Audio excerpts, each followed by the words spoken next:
लेकिन इसी बीच देखिए एक बड़ी खबर आ रही है। बॉन्डी बीच पर हमले का पहले से अंदेशा था और स्पेसिफिकली बात करूं तो जो लिंड कैफे है, लिंड कैफे पर मामले के जांच के अधिकारी ने इसको लेकर चेतावनी दी थी क्योंकि 11 साल पहले ऐसा ही एक अटैक हुआ था 2014 में, जहां पर इस कैफे में एक शख्स ने 18 लोगों को 16 घंटे तक बंधक बना लिया था और पूर्व एनएसडब्ल्यू कॉरोनर माइकल ने इसको लेकर चेतावनी दी थी, जो कि उस मामले के इन्वेस्टिगेशन ऑफिसर थे।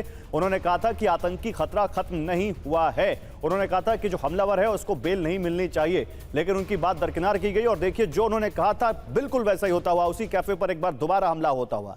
ऑस्ट्रेलिया में हमले पर एक बड़ा पर्दाफाश भी हुआ है। जहां हमला हुआ वही के कैफे में पहले वारदात हो चुकी है। 11 साल पहले लिंड कैफे में, सिडनी के लिंड कैफे में एक बंदूकधारी ने 18 लोगों को बंधक बना लिया था। 11 साल बाद उसी जगह पर फिर से अटैक होना ये अपने आप में बताता है कि सुरक्षा में बहुत बड़ी चूक है। और इतना ही नहीं, ऑस्ट्रेलिया के इस इंतजाम को लेकर, सुरक्षा को लेकर इजरायल में बहुत गुस्सा है। इजरायल की सरकार की तरफ से लगातार ऐसी बयानबाजी की जा रही है जो बता रहा है कि ऑस्ट्रेलिया में एंटी सेमिटिज्म लगातार बढ़ता गया और ऑस्ट्रेलिया की सरकार ने ध्यान नहीं दिया। एक और बड़ी खबर, मेलबर्न में जो हनुका इवेंट होना था वो रद्द कर दिया गया। सिडनी में अटैक के बाद मेलबर्न में भी ये जो हनुका इवेंट था वो रद्द कर दिया गया। सुरक्षा कारणों से फैसला लिया गया है। सिडनी हमले के बाद ये कदम उठाया गया है। CSG कम्युनिटी सिक्योरिटी ग्रुप का ये बयान है कि अब मेलबर्न में हनुका ये फेस्टिवल नहीं किया जाएगा। और बॉन्डी बीच सिडनी का, जहां गोलियों की आवाज से लोग जान बचाकर भाग रहे थे, वहीं पर एक निहत्था शख्स डर को हराकर हमलावर के ठीक सामने खड़ा हो गया और बिना हथियार, बिना सुरक्षा, ये देखिए उसने सीधे हमलावर का सामना किया। जान की परवाह किए बिना उसने हमलावर की बंदूक तक छीन ली। ध्यान से इस विजुअल को देखिए। लेकिन संघर्ष यही खत्म नहीं हुआ। दूसरा हमलावर पुल की दीवार के पीछे से लगातार फायरिंग करता रहा। काफी देर तक चला यह संघर्ष, जहां एक आम इंसान बहादुरी की मिसाल बन गया। देखिए निहत्था शख्स कैसे एक हमलावर जिसके पास बंदूक है उस पर झपट्टा मारता है और उसको वहां पर दबोच लेता है।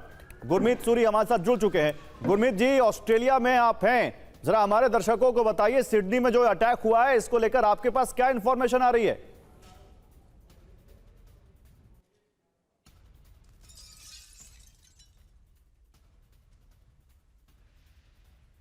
मिस्टर सूरी, आपको आवाज आ रही है?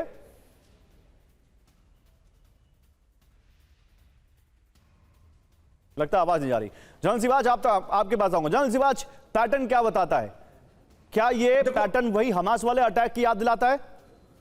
हाँ बिल्कुल गौरव, इसमें कोई नहीं। जो 6 अक्टूबर 2023 को हुआ था, जो कि इजराइल के अंदर जिस प्रकार से हमास ने हमला किया था, कहीं ना कहीं कुछ सिमिलरिटी मिलती है। इसमें 2-3 चीजें और बड़ी इंपॉर्टेंट हैं कि इसकी खबर थी, इसका इंटेलिजेंस था और कहीं ना कहीं इजराइल ने भी ऑस्ट्रेलिया को अगवा किया था। और ये आप बॉन्डी जो बीच है और ये हनुका फेस्टिवल, ये यहूदियों का एक बहुत इंपॉर्टेंट फेस्टिवल है और इसकी खबर होने के बावजूद मुझे लगता नहीं कि ऑस्ट्रेलिया गवर्नमेंट ने कोई खास इसके ऊपर ध्यान दिया। और ये जब इंसिडेंट हुआ है जो आप बता रहे थे कि किस प्रकार से पुलिस ने पकड़ा है, बल्कि ऑन लुकर ने पीछे से उसके ऊपर हमला करके जो हमलावर था उसको निहत्था करके और उसको एक प्रकार से डिसार्म करके उसको एक इंजर्ड किया। तो सच्चाई ये है कि कहीं ना कहीं कुछ समय से इजराइलों के अगेंस्ट हमले बढ़ते जा रहे थे और इसको मद्देनजर रखते हुए यूरोप में नहीं, ऑस्ट्रेलिया में भी जो इजराइल की गवर्नमेंट ने इनको अगवा करने के बावजूद ये हादसा होता है। तो ये एक प्रकार कहीं ना कहीं इंटेलिजेंस की फेलियर है। ये कोई आइसोलेटेड इंसिडेंट नहीं है, ये प्री प्लान है, प्री मेडिटेड है। और ये जो इवेंट का हनुका का पहला दिन था, इसको आप कहते हैं लव एंड पीस वाला फेस्टिवल माना जाता है, ये जो यहूदी करते हैं। इसके अंदर ये होना मुझे लगता बड़ा दुर्भाग्यपूर्ण है। और इसके अंदर जो एक इनके अंदर से जो हमलावर है पकड़ा गया है, वो अब उसकी आइडेंटिटी भी कहीं ना कहीं बताई गई है। उसको ये मेरे को लगता है इंट्रोगेट करके ये पता लगाएंगे कि इसके पीछे किन लोगों का हाथ है, ये कहाँ के हैं, क्या ये पहले से ही ऑस्ट्रेलिया में रह रहे हैं, ये किस मूल देश के हैं, इसके अंदर किस किस का हाथ है, कैसे इन्होंने प्लान किया, असॉल्ट राइफल इनको इतनी आसानी से कैसे मिल गई और कहां से इन्होंने इसीलिए तो ये जो इतने सारे क्वेश्चन मार्क आप रेज कर रहे हैं जनरल सिवाच, इसीलिए हम कह रहे हैं कि क्या ये प्री प्लान था। आई थिंक मुझे ये बताया जा रहा है कि गुरमीत सूरी से अब लाइन कनेक्ट हो चुकी है सही तरीके से और उनके पास चलते हैं। मिस्टर सूरी, अगर आप ऑस्ट्रेलिया में हमें सुन पा रहे हो तो ये देश आपसे जानना चाह रहा है कि ये हमला जो हुआ सिडनी में, इसको लेकर ऑस्ट्रेलिया में लोगों के पास क्या इंफॉर्मेशन है, आप लोगों को क्या बताया जा रहा है इस हमले के बारे में?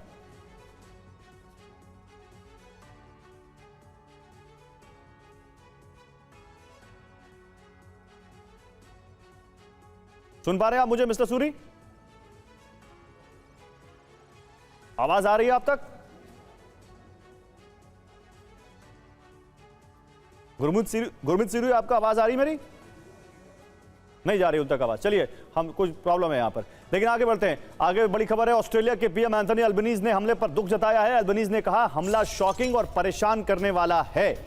ऑस्ट्रेलिया के पीएम ने हमले पर दुख जताया और कहा कि हमला ये शॉकिंग है, सदमे में डालने वाला है, परेशान करने वाला है। अल्बनीज के बयान पर इजराइल के विदेश मंत्री भड़क गए और वो कह रहे हैं गिडियन सार कि ऑस्ट्रेलियाई पीएम के बयान से 3 शब्द नहीं मिले। सार ने लिखा यहूदी विरोधी और आतंक शब्द देखने को नहीं मिले। यानी ऑस्ट्रेलिया के पीएम के बयान से भी इजराइल की सरकार संतुष्ट नहीं है और ये ऑस्ट्रेलिया की सरकार वर्सेस इजराइल की सरकार मामला बनता दिख रहा है, क्योंकि एंथनी अल्बनीज जो कि पीएम है ऑस्ट्रेलिया के, उन्होंने इस हमले की निंदा की और कहा कि वो सदमे में हैं। उन्होंने कहा कि यह हमला शॉकिंग है, परेशान करने वाला है, लेकिन उसके बावजूद इजराइल के विदेश मंत्री गिडियन सार ने लिखा कि 3 शब्द उनके बयान में नहीं मिलते हैं। पहला यहूदी, दूसरा यहूदी विरोधी और तीसरा आतंक, जबकि यह कंफर्म हो चुका है कि यह आतंकी हमला है। हालांकि उस वक्त कंफर्म नहीं था, लेकिन यह तो सबको मालूम था कि यहूदियों का फेस्टिवल है, यह तो सबको मालूम है कि यहूदी विरोधी विचारधारा के तहत यह हमला किया गया है। तो यह जो वो कह रहे हैं, यह बड़ी बात है।